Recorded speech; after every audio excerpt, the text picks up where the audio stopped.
All right, gang, we're here back at Regatta Point. We're going to do an update on the commissioning of the Catalina 445. So Ed has a lot of new information to share with us. We can hardly wait to see. They are loading this boat up with pretty much anything you can think of is going to be on the boat. So let's take a look.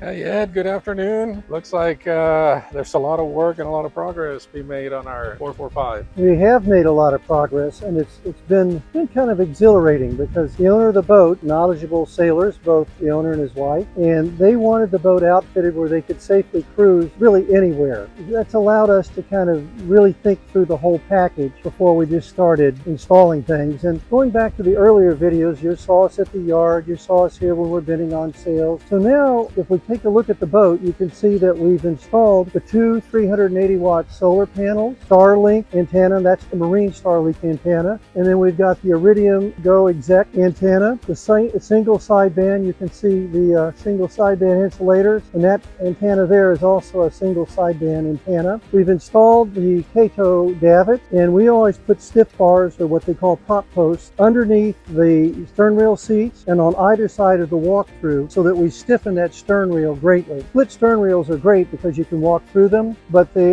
are not as strong as a solid stern rail. So by using these prop posts to stiffen it, we get the good stiff stern rail, very stable, plus you have the very nice walk-through. And then if you'll notice at the walk-through, there's a piece of starboard, and the boat comes standard with what we call a poodle catcher. This boat, just on the other side of this boat, has the normal Catalina starboard poodle catcher in it, and they all come with that. But what we wanted to do on this boat, after careful measurements and spending some time at the Yeti store measuring all of their coolers, we found that if we made a taller poodle catcher and got rid of the cleats that held the standard poodle catcher starboard piece, that we could put a Yeti cooler, a Tundra 35, and yet have the same very high volume of water sluicing out of the cockpit should you take on green water or wash the boat. So at any rate, what we've done, we've got all of our Garmin 8612 multifunction displays in place. On this boat, we put 3 VHF smart mics on the boat, one at each helm station and one down below. So there's actually three different places you can access the VHF smart mic. Additionally, if we move forward a little bit around to the side, if you'll look at this Catalina 425, we have the outboard engine on the Catalina outboard motor bracket, and we have the Kato lifting crane. They do a beautiful job. On the 445, the lifting crane has to be considerably higher because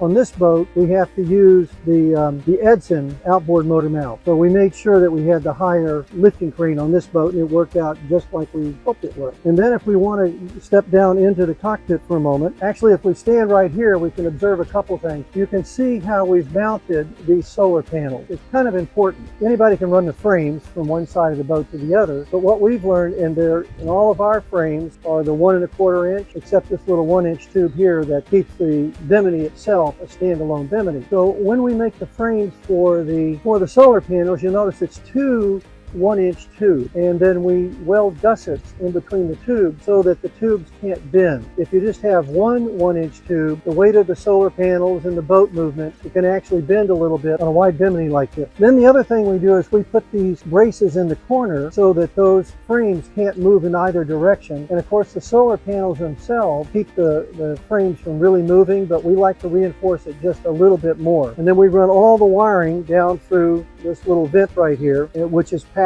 with silicone so no water can get into the boat. That will go to the Victron solar controller, which when we get inside the boat, I'll show where we put that. That works beautifully. And we've labeled everything because we have a lot of items on the boat. Single sideband, Iridium, the solar panels, Starlink, single sideband.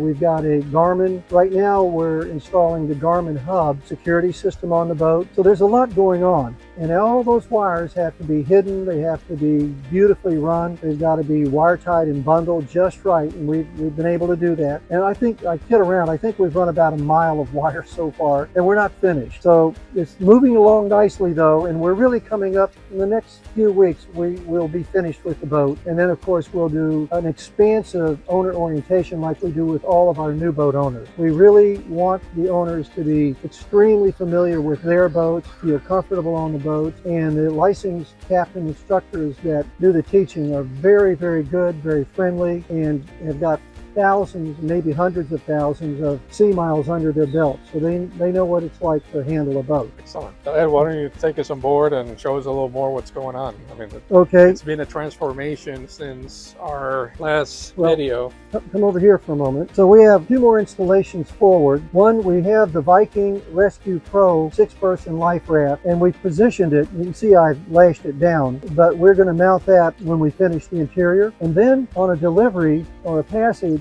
it's safer to have your dinghy lashed down forward, turned upside down, rather than leaving it on the davit. So we're putting some deck pad eyes down, so we'll be able to have a hold down system that'll be simple to secure the dinghy, not have a problem with it. Also, while we're standing here, we've got a 425 behind us and a 445 here, and this will give you a chance to see how we bring our Dodgers all the way back to the little notch out in the cockpit combing. You can see where you could huddle up kind of inside at the forward end of the cockpit in foul weather, and you really wouldn't suffer any weather blowing on you or a lot of wind. You're kind of hidden in a safe spot. Also, on all of our Dodgers, we always put these handholds port and starboard, so they're very secure. We always build a cover for the windshield, because that's a polycarbonate windshield. And something we've learned a while back was how to make a T-top out of the connecting panel. And you can see I've opened up to the first position, this T-top, so getting onto the boat from the dock becomes very, very simple. If we go to the second position, which is further inboard, we would have a T-top with only a panel about that wide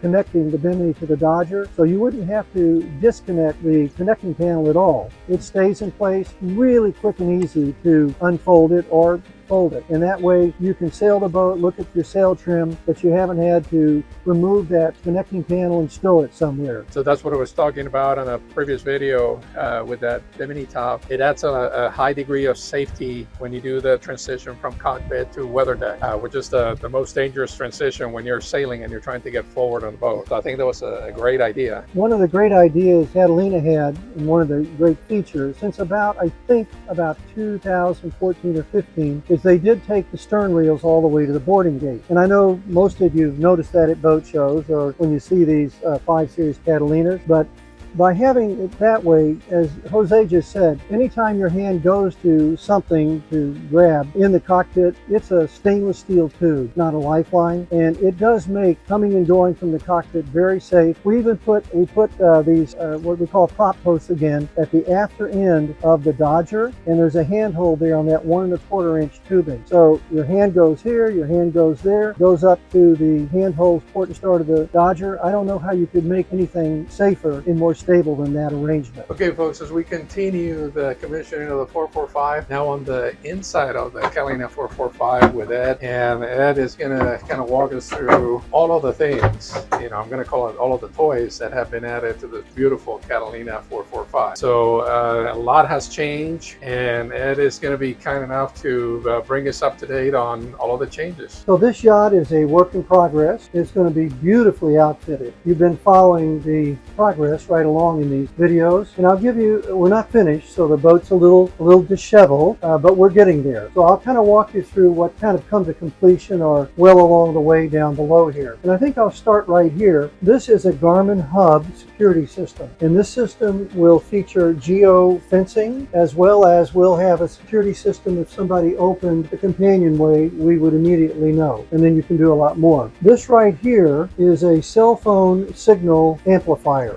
and you'll notice that we put that, well, of course we center justify things. We're very, very conscious of how things look physically. They have to look good and work well. But this is adjacent to this, so when the boat owner monitoring the boat from afar, this signal booster should help him get a good signal from his hub security system. Over here we've installed an Apple TV module, and of course these are all smart TVs, so that you can have streaming if you have Wi-Fi connection on the TV here. and the Apple TV is something the owner wanted. We've installed also 7 of the Caframo 9-inch fans. These are really nice fans, and the way we install them is we run a dedicated line all the way around the boat with a breaker, so the fans work off a dedicated breaker. That way the fans aren't connected to the light system. We think this is a better way to do things. If we move back to the chart table, I'll just walk back here. What we've done here is we've put a Garmin 8612 multifunction display that of course shares information through the backbone, all the information that the 2 8612 displays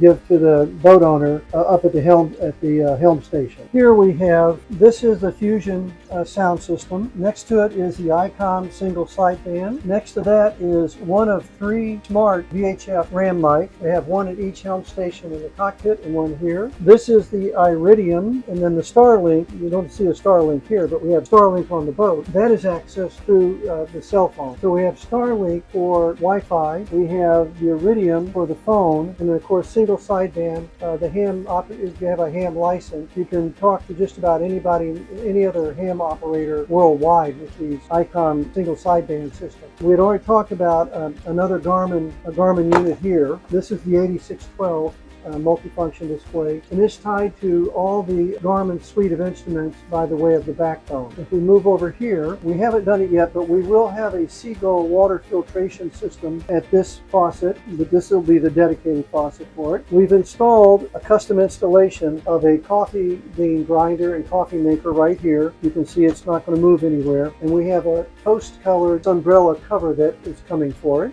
As we move to the aft stateroom on the port side, let me just turn on the light. And what we've got here is we've got this Splendid washer dryer. And then over here, by the way, this is the Iridium power pack and router. And we've placed it someplace that's out of the way, but easy to get to. We've run the wiring, as you can see along here, so it's out of the way and hardly visible. And then we installed inside the filter locker another outlet, a 110 outlet, because Iridium takes 110. So it's all nice and neatly tucked away, but yet very accessible. The owners of the boat are divers. They really enjoy their diving. So what we've done here is we've built a custom tank rack for 6 air tanks, and you can see they're very secure. They're not going anywhere. Then we're going to modify this area here with a 4-inch fiddle going all the way around it. We're also going to do a little more reinforcement for this upper berth, and then we'll go ahead and be able to organize things here. You can see it's kind of messy right now, but it won't be when we're finished. These are parts that were part of that berth system in the port aft stateroom that we removed so that we could build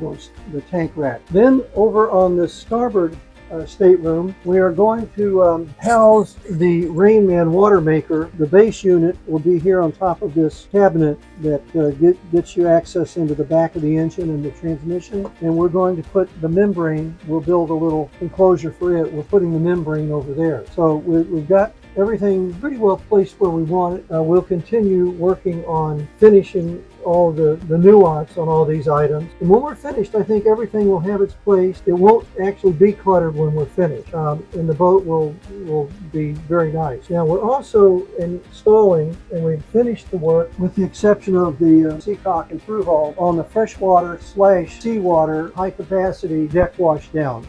We're just about ready to do that. I've got to take the boat back to the yard to get that through hull put in. That's most of what we have left to do. When we're finished with all that, we'll detail the boat from one end to the other, inside and out, and then we'll begin the 5 days of owner orientation on all the instruments we've installed, the Garmin nav suite, and then boat handling for 4 days. I spend the first day going through the owner's manual with every boat owner, make sure that they know where everything is located on the boat. The Catalina owner's manuals are really good. If the owners will take the time to read them, they'll know their boat very well. And what I do is I send anybody that buys a new Catalina from us, I send them a digital owner's manual so they can study the owner's manual prior to actually starting the orientation. That's about where we are right now on the interior of the boat. So Ed, is there, I mean, we always talk about the wish list of the sailors. Is there something that this boat does not have? Well, I think we're pretty much there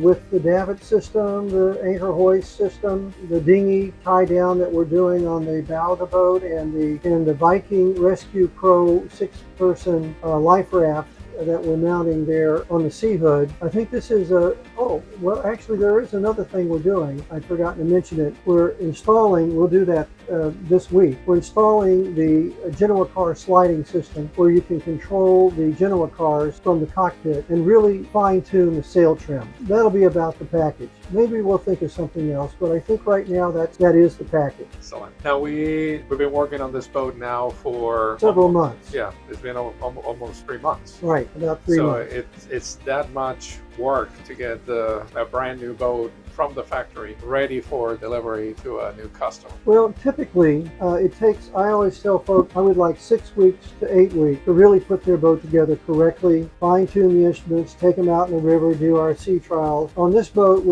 it's going to take another month just because there are more items that we're custom outfitting on the boat. And really, most owners are very patient to allow my team and myself to do these boats correctly. You know, there's a saying down at the service yard at Sneed, when a customer is kind of nudging the service manager at Sneed to get an installation done quickly, the service manager's reply is, well, we can either do it right now or we can do it right. You just choose which one you're happy with. And I think there's some wisdom in that. Yes. You're going to own the boat a long, long time, and if you'll let the folks putting the boat together really do their job, and they kind of go back and check all of their work, it'll pay dividends for years and years and years. Excellent. Thank you. And the folks, that conclude this episode of our commissioning process with the Catalina 445. The next video will probably be kind of the finer details of what you heard describe as our last few items remaining to install. Once that's completed, then we're going to have an opportunity to watch some of the orientation on the boat, which is something that not